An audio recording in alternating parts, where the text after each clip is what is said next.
волку. Дует ветер со снежком, Дед Мороз идет пешком и несет большой мешок, а в мешке лежит стишок. А в стишке сидит барашек, слезы капают с кудряшек, нос распух, висит губа.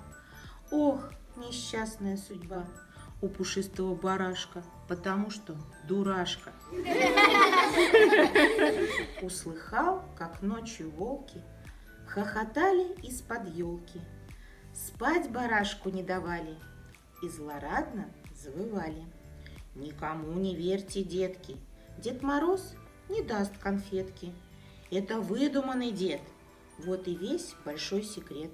Мы давно повсюду рыщем, Дед Мороза честно ищем. Если б он ходил пешком, да с подарочным мешком, да в тулупчике узорном, перед волком беспризорным, мы бы съели старичка, не оставя ни клочка, ни бороды, ни усиков, ни маечки, ни трусиков.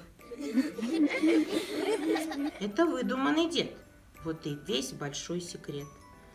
Был бы он на самом деле, мы бы дедушку бы съели, да мешок бы развязали, да гостинчики слезали, вам ни слова не сказали. Детки, нет такого детки, нет мешка и нет тулупа. В Дед Мороза верить глупо. Это выдуманный дед, вот и весь большой секрет.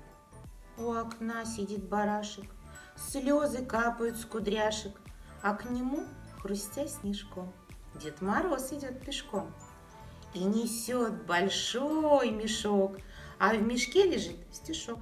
Я не заяц, не лиса, съесть никак меня нельзя. Никогда не верьте волку, чтоб себе не портить елку.